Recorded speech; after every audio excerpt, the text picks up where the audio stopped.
Buenos días. Buenos días. Bueno, Jenny, vamos a iniciar, ¿sale? Que los demás Sí. se nos vayan sumando. El día de hoy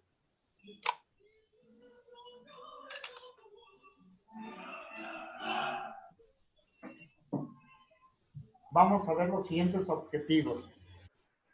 Reconocer la perspectiva antropológica de Carl Rogers, luego identificar los principios de la teoría del mismo y aplicar los principios de la teoría de Carl Rogers a la orientación. Esto entonces nos vamos a centrar en este representante de los humanistas, ¿no? Un representante muy importante. Vamos a ver cómo se puede aplicar su teoría dentro de la orientación vocacional y escolar. Carl Rogers, si te fijas, muere no hace mucho, ¿no? En el 1987, ¿sí? O sea que es una persona cercana.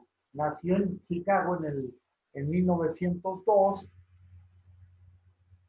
Se inscribió primero en una universidad en la Facultad de Agricultura allí en Wisconsin. Se graduó en la Universidad de Wisconsin en Historia y se inscribió en el Seminario Teológico en Nueva York, el cual posteriormente abandonó por estudios de carácter psicopedagógico en la Universidad de Columbia. Rogers publicó en el 39 su primer libro, The Clinical Treatment of the Problem Child. Es el tratamiento clínico de problemas en niños. En el 57 obtiene la cátedra de Psicología y Psiquiatría en la Universidad de Wisconsin. Experimenta la terapia centrada en el paciente. Finalmente muere en San Diego en el 1987.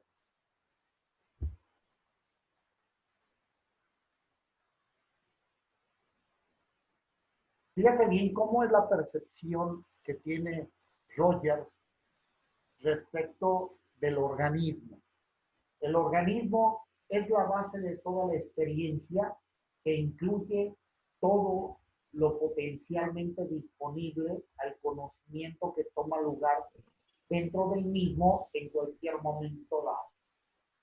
La persona es un organismo y está expuesto en todo momento a experiencias y a situaciones, por lo cual su capacidad de aprendizaje lo tiene en todo momento. Esto es muy importante. ¿Y el campo fenomenológico a qué se refiere? Es el cuadro de referencia del individuo. Se compone de experiencias conscientes y de experiencias inconscientes. Si pueden ver, está retomando la teoría de quién, de Sigmund Freud, ¿no? La parte consciente, la parte inconsciente. Entonces, este es el campo fenomenológico. Las personas, ¿sí? Las personas pueden ir extendiendo su campo consciente en la medida en que va abordando su campo inconsciente, ¿sí? Su campo inconsciente. Esto ustedes ya lo vieron. El ego, ¿qué es el ego? El ego es un proceso fluido y cambiante, también una entidad específica y definitiva en cualquier momento. Existe un ego ideal, que es lo que a la persona le gustaría hacer. Entonces, el ego es una entidad, ¿no? Una entidad para comprenderla que se refiere a tu proceso personal, donde vas haciendo eh, la construcción de tu identidad. Pero existe también un ego ideal, lo que te gustaría tu ser, lo que te gustaría tu ser. Entonces, tenemos el ego real y el ego ideal. El ego ideal es lo que tú sí eres, lo que tú sí has construido, y el ego ideal es lo que te gustaría hacer, lo que te gustaría construir.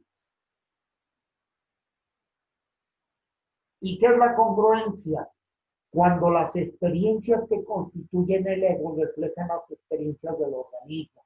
La relación entre el ego y el organismo es congruente cuando logra que la persona está abierta para nuevas experiencias. Fíjate bien, la congruencia, hay una relación entre el ego y lo que tú manifiestas, ¿de acuerdo? Es como decir, entre el pensar y el hacer. Cuando tú eres congruente entre lo que piensas, entre lo que eres con tus actos, entonces el nivel de congruencia de la persona se puede observar a través de lo que realmente está viviendo con lo que piensa y siente.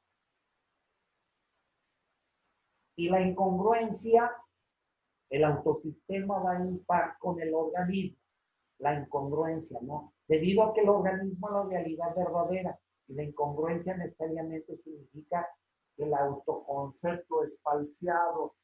Está muy claro aquí, ¿no? ¿Sí? Tú no eres honesto, ¿no? Tratas de dar algo que tú no posees, que tú no tienes. Entonces, hablamos de que tú no eres congruente. Esto es muy, muy sencillo. La necesidad de ser considerado agradable para otros se origina cuando se es bebé. Sin embargo, esta necesidad puede causar problemas si una persona actúa en desacuerdo con sus verdaderos sentimientos a manera de complacer a otros y ganar su aprobación. Eh, Tenemos necesidades, ¿no? Necesidades de aceptación, pero no podemos ir en contra de lo que somos. No nada más por ser aceptados, tú vas a actuar de una manera tal que tú no lo eres. Entonces, ustedes cuando están en asesoría con, con las personas, cuando tengan ustedes que ir orientando a las personas, tienen que fijar muy bien esta posición, ¿no? Que la persona, el asesorado, sea congruente entre lo que piensa, siente y hace. Porque si no, de otra manera se forman ahí ruidos, ¿no? Disonancias ahí que le van a causar conflicto. Entonces, la persona tiene que tener conciencia cada vez mayor sobre lo que es y lo que puede hacer y lo que hace. Y, cuando las personas tratan de complacer a otros, van a tomar decisiones equivocadas. Y en términos de orientación vocacional, pues entonces se ajustará a lo que desean los otros, no a lo que quiere realmente. Y estudiará una carrera porque los papás lo piden o porque los amigos lo sugieren, y entonces no puede separarse de ellos y se forma una relación simbiótica enferma que tú vas siguiendo, la personita va siguiendo con tal de ser aceptado. Entonces, cuidar muchos esos aspectos de nuestros asesorados es importante para que vayan construyendo realidades y que puedan entonces tomar decisiones adecuadas. La autoconsideración es pensar bien de uno mismo. Se piensa bien de sí mismo cuando el ego y el ego ideal no están muy separados, cuando sus experiencias organímicas están mejoradas y actualizadas. Fíjate bien, qué importante es el que tu ego real esté cercano a tu ego ideal. Cuando las expectativas son más grandes de tus posibilidades, entonces, ¿qué se estará formando, Carlos? ¿Qué se puede crear? ¿Qué sentimientos puede generarse en el sujeto? Pues frustración. Frustración. Ya. Y con la frustración, enojo, depresión, autoagresión, agresión a los demás, echar culpas también. O sea, qué importante es ubicar a las personas en relación a su ideal, ¿no? A su ego ideal. ¿Qué te gustaría? Es como si una persona que tiene serios problemas de visión, su ideal sería ser piloto aviador. Ya. No, no puede ser. Lo tienes que acercar hacia posibilidades reales. Entonces, cuando está cercano tu ego real con el ideal, es una situación positiva. El yo ideal es el yo al que se aspira, ¿no? ¿Va? El yo real es el yo tal y como es la persona, las verdaderas características del yo. ¿Sí? ¿Sí está entendido esto? El yo real son las características reales, no lo que tú piensas que tienes, sino lo que tú realmente eres, ¿no? En toda su extensión. Características de personalidad, características intelectuales, características de desarrollo de capacidades de talento social, etcétera, ¿no? Entonces, esto es lo real, ¿sí? Lo que se posee, no lo que se piensa y no lo que se desearía, lo que se piensa en el sentido imaginario. Tenemos una tendencia innata hacia la actualización. ¿Qué es la actualización? Hacia el ser lo mejor que podemos ser en ese momento de tiempo y espacio, aun cuando las condiciones no sean facilitadoras de este proceso. La tendencia de la persona de actualización es algo que Rogers dice, es algo natural. La persona va en búsqueda de una superación, de una mejora. Cuando nosotros tenemos experiencias negativas, eso es diferente, ¿no? Tú ya no te pones esas barreras, esos obstáculos, te los ponen. Lo peligroso es que yo aprenda no solamente esas experiencias, sino que aprenda yo a ponerme yo solo esas barreras, esas piedras, esos obstáculos en el camino. Esto es muy peligroso. Ya no hay necesidad quien me meta el pie. Yo me lo meto solo.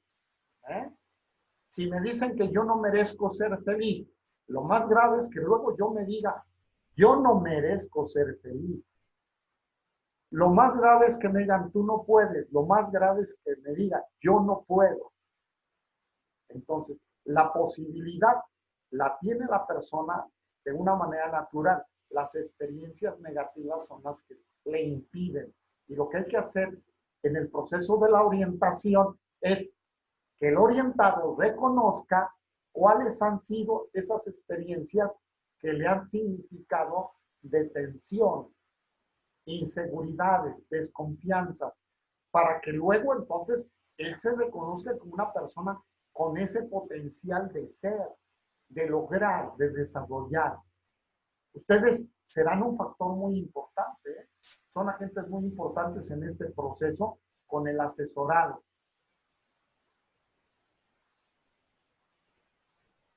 Su trabajo, el trabajo de Rogers y sus principales influencias.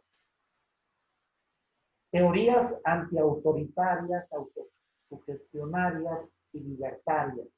Estas teorías las podemos ver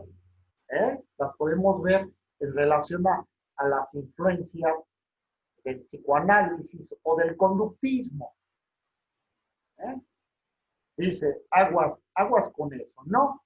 Hay cosas buenas, pero las personas que se van solamente utilizando corrientes conductuales, conductistas o psicoanalíticas, él lo considera como que falta, ¿no?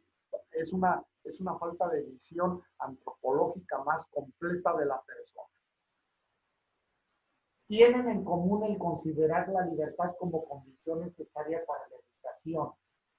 Conjunto de aportaciones teóricas y prácticas.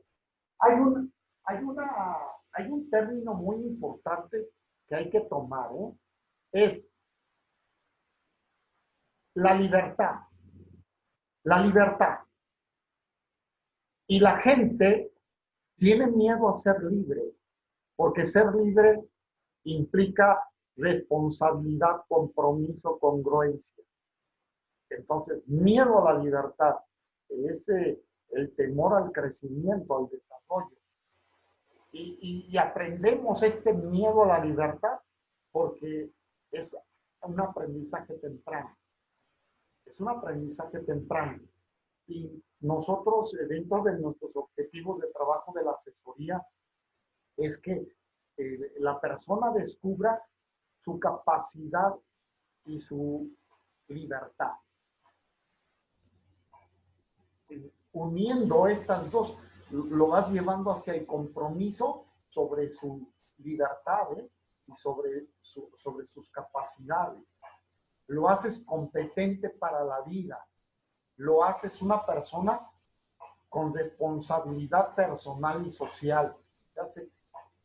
Se establece un panorama muy interesante donde el proyecto de vida se convierte en una orientación hacia el crecimiento y desarrollo. Y son proyectos muy claros, muy concretos, contundentes para el beneficio personal y para el beneficio social. O sea, son las dos.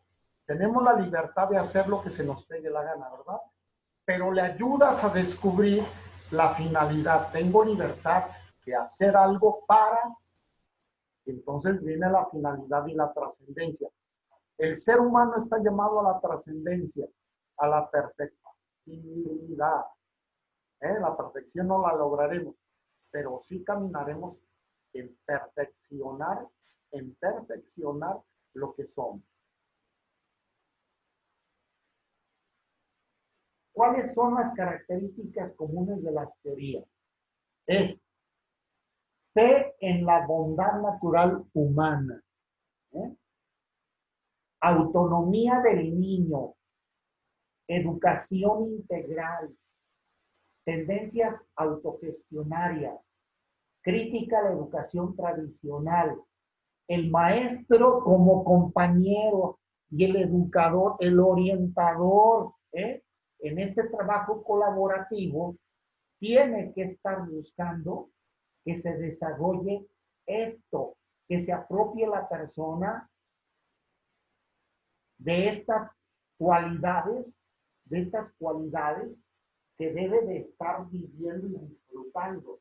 Por ejemplo, se habla mucho de educación integral, ¿no? Es un concepto muy manejado en las instituciones. Y aquí, educación integral, educación integral, educación integral. Pero vamos a ser muy funcionales. Hay que describir operacionalmente qué es lo que piensan ellos respecto a este concepto. Porque la educación integral para algunos puede ser la educación religiosa. Puede ser educación en valores y hasta oferta, ¿no? Aquí se educa en valores. ¿Están de acuerdo que una escuela puede educar en valores? ¿La escuela educa en valores?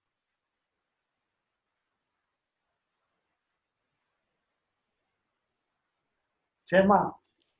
Bueno, creo que los valores se forjan más en casa, pero sí también podrías como reforzarlos en la escuela, ¿no, profe? Ya viste con el clavo. Educación en valores es en casa. Se refuerzan en la escuela. Entonces, cuando las escuelas dicen, aquí educamos, ¿no? No están asumiendo una realidad. La educación de valores se da en casa. La formación, el desarrollo intelectual, las habilidades, capacidades de muchas, claro que se desarrollan en la escuela y se refuerzan en casa. Por eso dejan las tareas, ¿no? Para que sea un reforzamiento en casa, para que se integren los papás en el proceso de formación intelectual también de sus hijos, de que se informen cómo se va desarrollando también su talento social, la conciencia del cuidado del medio ambiente, de su entorno. Esto es importante. En la actualidad, los papás se están desesperando, porque con la pandemia no saben qué hacer con los niños en casa. Y están descubriendo que les hizo falta muchos aspectos de acompañamiento. Y a lo mismo que muchos maestros están dando cuenta de cuánto les hace falta a sus alumnos. A mí me hace falta a ustedes, ¿eh? Bueno.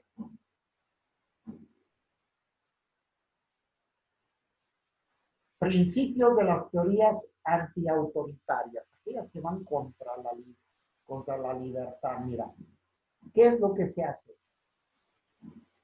Se tiene que desarrollar una libertad responsable. Se tiene que fomentar el principio de igualdad, justicia y solidaridad.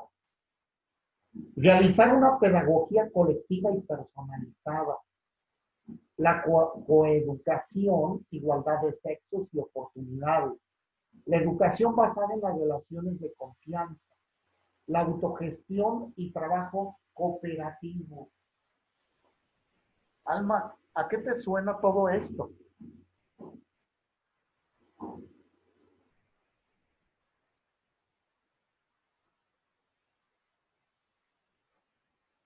No tiene habilitado Alma su audio. Tú, Itzel, dime, ¿a qué te suena todos estos principios? La libertad responsable, que como usted dice, podemos decidir lo que nosotros queramos hacer siempre y cuando no dañemos a tercero. Es la responsabilidad con la sociedad de tener ese respeto.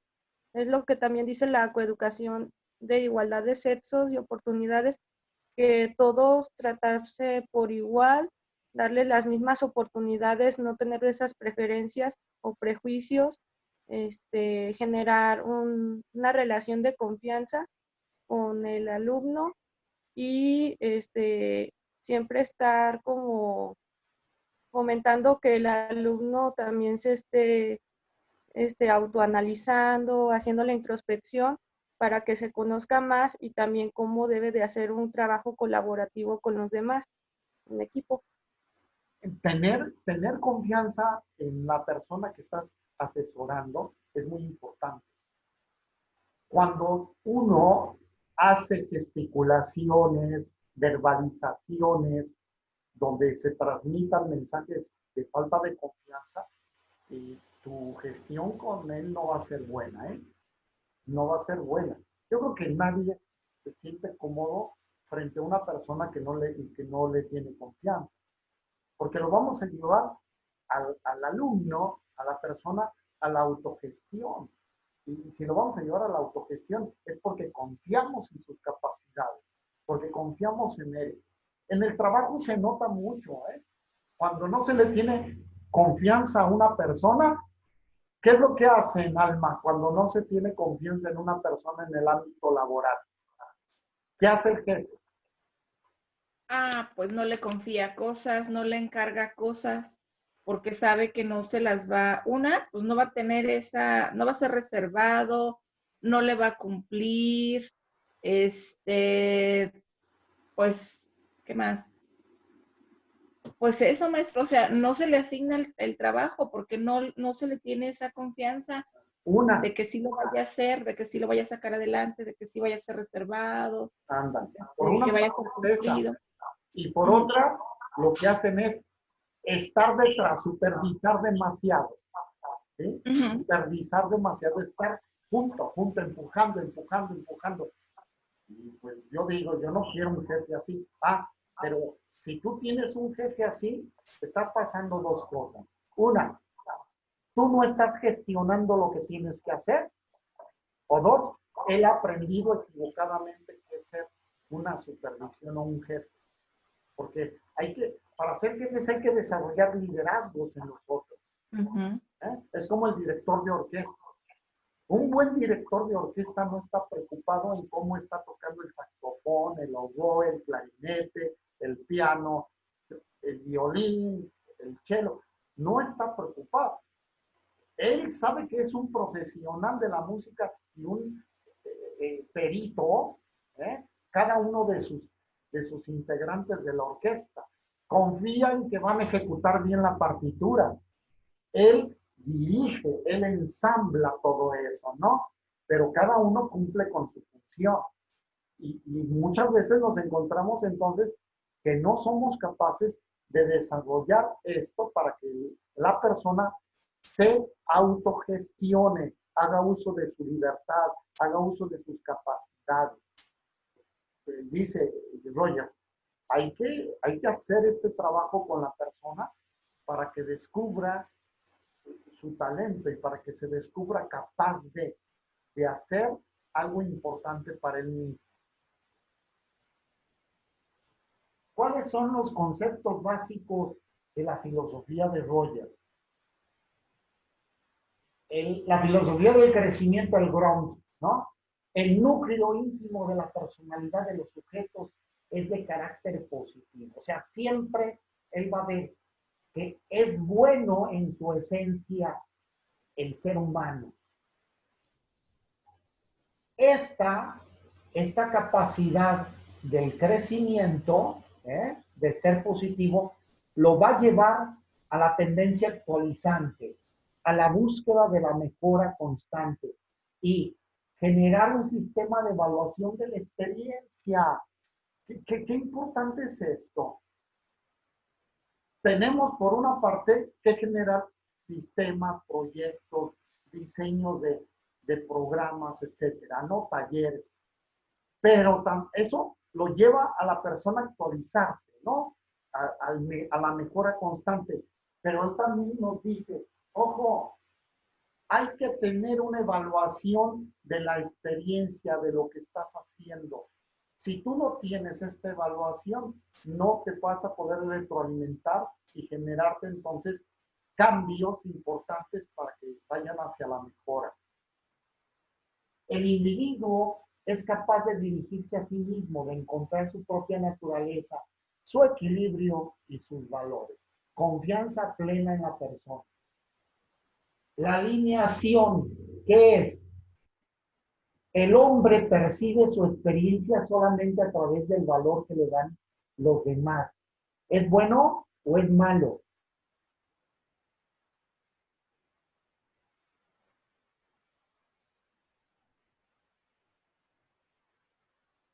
Anayeli, ¿qué piensas de esto?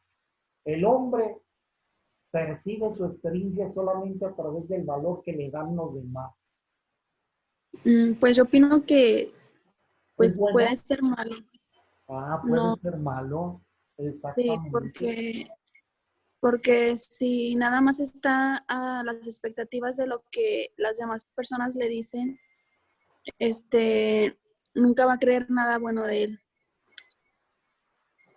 O siempre va a estar esperando buenos comentarios. Muy bien. Y cuando es positivo, cuando es positiva la relación con los demás, de la percepción que tienen los demás acerca de lo que es la persona, es importante también descubrir esa parte, lo bueno, lo interesante, ¿no? Pero no nada más estar a la percepción de los demás, pues no. Pero yo sí voy a buscar también que la percepción que se tiene de mí, cómo lo perciben los demás, porque eso también me da información. Luego, solo si se siente adaptado incondicionalmente puede aceptarse a sí mismo. Riesgo, ¿no? Si se siente adaptado incondicionalmente. Nosotros tenemos en la vida la posibilidad de estar teniendo experiencias múltiples, pero no podemos estar como que al 100% adaptados con todos, ¿no? Dice, a la tierra que fueres, haz lo que vieres. No necesariamente, ¿no? ¿O ustedes están de acuerdo con eso? De que a donde tú vayas y lo que veas, hazlo. No, ¿Por qué?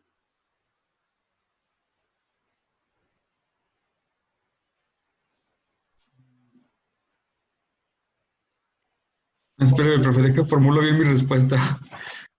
Sí, sí.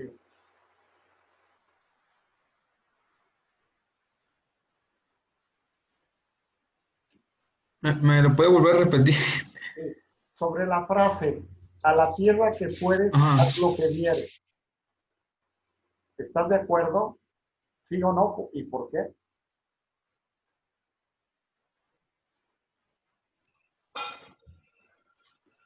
Le entendí mal entonces. Dice que a la tierra que puedes, hazlo. A la Haz- tierra, ¿cómo? A la tierra que fueres, al lugar donde vayas, haz lo que vieres, haz lo que veas. ¿Es Digo correcto? que sí. ¿Sí? Pues es que tenemos que adaptarnos a las diferentes circunstancias donde nos vayamos. No Radicalmente. siempre, pues siempre mantener nuestros valores y la Ah, educación, entonces, pero adaptarnos a a las ver, situaciones. entonces no vas a hacer todo lo que veas, ¿verdad? Si te vas a vivir, por ejemplo, a Colombia, ¿no? Y nos vamos a regresar en tiempo de Pablo Escobar en Medellín. Y te invitan, por lo que había era el narcotráfico, ¿no? Una parte de la vida en las comunas, ¿no? Entonces, si tú llegas a vivir ahí, no te vas a hacer una narcotraficante. Y si tú te vas a vivir a una colonia donde existan mucho las adicciones a las anfetaminas, a la cocaína, a la heroína, no vas a meterte al mundo de las drogas con tal de que te acepten. O sea, tú permaneces con un sistema de valores, de creencias, porque eso fundamenta tu vida. Entonces, pero hay gentes que sí son camaleónicas, ¿no? Y tú dices, no tienen una identidad. Tú como psicóloga, como psicólogo, dices, no tienen una identidad porque están buscando el agrado de los demás y hacerse como los demás con tal de ser aceptados. Ah, no, eso no. Eso no se vale, ¿no? ¿Eh? No. Luego, Maestro, pero entonces también tiene que ser de acuerdo a las situaciones que por las que están pasando, ¿no? pues esto se da, ¿no? Se da hay situaciones, por ejemplo, en el adolescente. El adolescente que no es acompañado en casa sale a la calle a buscar grupos iguales, ¿sí? Y en estos grupos iguales se identifica y entonces se justifica, porque cuando le dicen, oye, ¿y por qué agredieron? Y dice, porque nos defendimos. Utilizan mucho el plural, no utilizan el yo, ¿sí? ¿Por qué te drogas? Ah, pues porque nos sentimos bien, ¿sí? Socializan la culpa, ¿sí? Fuimos todos lo hacemos, lo hicimos. Así se estila esto. No, hay que buscar que la persona, como dice Roger, se descubra a sí misma y logre tener compromisos fuertes con él de conocimiento, de apropiarse de quién es, de entrar en el sistema, lo que dijimos antes, ¿no? ¿Eh? De la tendencia actualizante y del sistema de evaluación. Buscar que sea reflexiva la persona. Y el educador terapeuta, ustedes tienen que tener una actitud empática, ¿no? Ponerse en los zapatos del otro, comprender de qué se trata, lo que está sucediendo para poder apoyarlos mejor. Según Rogers, un maestro debe de tener las siguientes cualidades. Y yo lo traslado al orientador, a nosotros como psicólogos, como psicólogas. ¿Qué debemos de tener? Congruencia. Hay que ser congruentes. Empatía, respeto. ¿Recuerdan ya la clase anterior de ética? ¿Sí? Le están uniendo, o sea, porque esto es una cadena productiva importante en la formación del psicólogo y de la psicóloga. Concatenar las materias, unir las materias, ¿no? El conocimiento de las demás materias, de las demás áreas, para ir conformando una estructura de pensamiento y ser entonces congruente entre lo que pienso, en lo que estructuré, con lo que hago. Eso me va a dar credibilidad.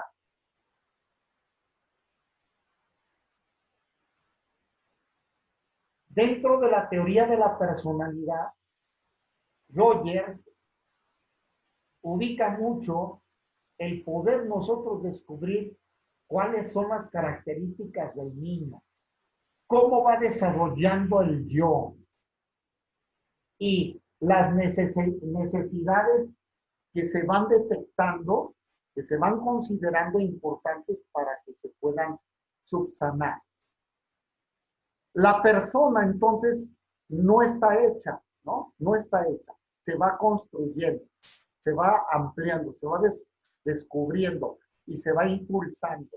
Entonces Roger nos dice, hay que conocer cuáles son las características del niño, del adolescente, de la persona.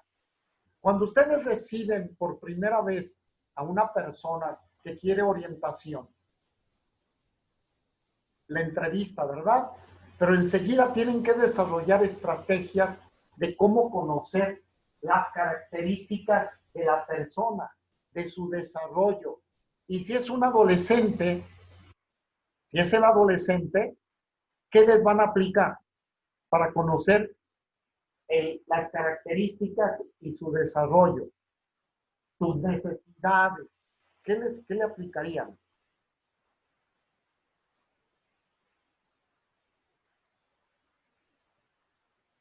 Como dice, se entrevista y se les aplica un test. En la entrevista vas a descubrir el motivo de su consulta, ¿no? Y a partir del motivo de su consulta, de su inquietud, vas a aplicar herramientas para indagar, para investigar y para conformar respuestas para la persona, ¿no? Los resultados no son para ti, los resultados son para la persona. Y le tendrás que regresar esa información que la pueda digerir, que la pueda comprender. No le vas a soltar un rollazo técnico, ¿no? Es que tú tienes tendencias maníaco-depresivas. Tú tienes tendencias paranoides. No, tienes que desmenuzar, desglosarlo, ¿no? Con un asesorado hay que hacerlo que pueda asimilarlo y comprenderlo. Entre tú y yo, sí nos tenemos que hablar de esa manera, ¿ok? Cuando están hablando acerca de médula espinal, ¿no? Conmigo tienes que hablar de tractos cerebroespinales. No tienes que hablar de que la médula es una especie de grasita, como el tuétano. ¿Estamos claros? Nuestro vocabulario tiene que elevarse, no tiene que bajarse. En términos vulgares, ¿no? Populares, te van a decir que la médula es la grasita que tiene el hueso, ¿no? Listo, este es el concepto de ellos. En términos del psicólogo, de la psicóloga, tenemos que hablar en otros términos, ¿no? Nos hablan de cómo está conformado un tracto cerebroespinal. Están unidos por unas células que se llaman como neuronas y que se van entrelazando a través de los axones y que hay una conducción ¿de qué tipo? Químico-eléctrica y que llegan al cerebro, llegan a vía médula espinal y que se tiene una respuesta. Esto es elevar el vocabulario, el lenguaje de expresión de un profesional de la conducta. De otra manera, pues estamos hablando que nos quedamos abajo, ¿no? Y en el vocabulario que utilicemos con la gente es de acuerdo a la preparación de la gente. Por eso hay que leer escenarios. Si ustedes están frente a médicos, pues tienen que utilizar un vocabulario adecuado. Si están hablando con docentes, también. Si están hablando con padres de familia, otro vocabulario. Si están hablando con niño, adolescente, joven, adulto, o sea, con cada uno tenemos que utilizar el vocabulario adecuado. El reflejo es la imagen de la comunicación emocional. Esto es bien interesante, ¿no? Por ejemplo, una vez una mujer entró en mi consulta y dijo, odio a los hombres. Le reflejé diciéndole, le regreso la información, ¿no? Odia a todos los hombres. Ella contestó, bueno, quizá no a todos. Ella no odiaba a su padre, ni a su hermano, y por continuidad ni a mí. Incluso con esos hombres a los que odiaba, se dio cuenta luego que en la gran mayoría de ellos no sentía hasta el punto de lo que la palabra odio implica, ¿no? De hecho, mucho más adelante se percató de que lo que sentía era desconfianza. Entonces, fíjate bien, de una expresión tienes que saber indagar para llegar a fondo, ¿no? Odio a los hombres, ¿no? Pues a mí ni me conoces, ¿no? Y no conoces a todos los hombres, etc. Entonces, lo llevas a la implicación de ese sentimiento, a investigar por qué le surge esto, ¿no? Todas las mujeres son iguales. Se lo van a encontrar con estas expresiones. Los maestros no sirven en esta escuela. Los psicólogos deberían de atender solamente a las personas locas. O los psicólogos atienden a locos. Yo no estoy loco. Y tienes que ayudarlo a ubicarse en ese contexto. ¿Sí? Bien. Les voy a subir la presentación. Me hacen falta ahí unas gentes, ¿eh? Yo no sé, hay que mandarles algún mensajito de que no se me queden fuera porque luego van a batallar para entenderlo. Abigail se fue a trabajar, maestro. Ok, pásenle la información. Sí. Chequen a los que me están faltando. Ustedes como grupo, intégrense en ese sentido. ¿Va? Entonces, subo la presentación, se los pongo de una manera muy digerible para que lo puedan estudiar. ¿Va? Y sus tareas súbanmelas a tiempo. Que tengan bonito fin de semana. Gracias, profe. Igual. Cuídese. Adiós. Bye. Bye. Gracias, adiós.